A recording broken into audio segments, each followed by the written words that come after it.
for tackling climate change, 73% of us, than companies or individual citizens, to account for failing to face it head on. So let's go through some of those numbers. Jessica Long is with me. She's head of climate change and sustainability practice at Ipsos MORI. She's been busting the myths about perceptions of climate change. And actually, just looking at those figures, the one myth is that young people care about this more than old people. Well, that's completely true. Regardless of age, we see that everyone cares about this.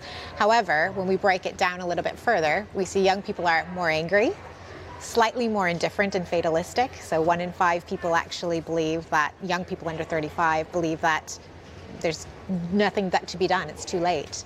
And we see slightly more optimism amongst older generations, 55 plus. What about 19 and all the talk about inflation? Does that knock climate change down the running order? So this is interesting because it depends what question we're asking. If we say, what worries you most? It becomes number 5, climate change, in terms of the issue, because obviously access to adequate healthcare because of COVID, paying your mortgage so you have a roof over your head, and feeding your children are always more immediate threats, and you're going to prioritize those. But overall, concern is at an all-time high. It's the number 1 value, according to our Global Trends survey, that unites the world, is concern over climate change. And 83% of us feel that we're headed for a climate disaster unless we change our actions quickly. Do they all view it the same way, or do young people view the issue differently? Or they're both concerned about it, but do they view it differently to old people? I think it's slightly, they have more stake in the game, right? Like they're the ones that are going to have to live through the consequences of this. And so for them, they want sweeping change. So they're less likely. It always surprises people. Older generations are more likely to recycle and assume personal responsibility. Younger generations are more likely to attend protests, to boycott, to sign petitions, to put pressure on industry and government for that sweeping change. I wonder if your poll would look differently if you did it in the global south. Would it be different to the global north? So we have that. Oh, you do? Yeah, so this is a 30-country study. And people in the global south tend to feel the impacts of climate change more acutely.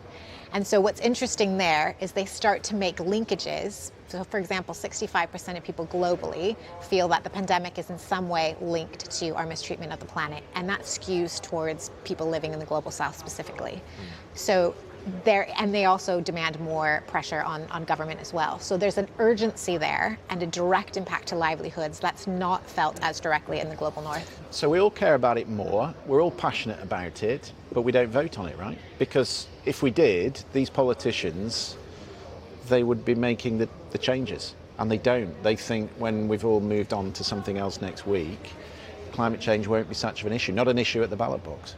Well, we know that whether it's government, whether it's industry, that we know that the public generally want that leadership, that they demand, they've given a mandate to act. And we always say here, if we had a referendum on the congestion zone in London, we wouldn't have a congestion zone in London. So they've been given a mandate to act. They don't need to necessarily ask for permission, but they need to move forward and demonstrate that leadership and transparency and accountability as they move forward. Jessica Long, thank you very much for coming. Really interesting actually to hear how attitudes are shifting, and maybe perhaps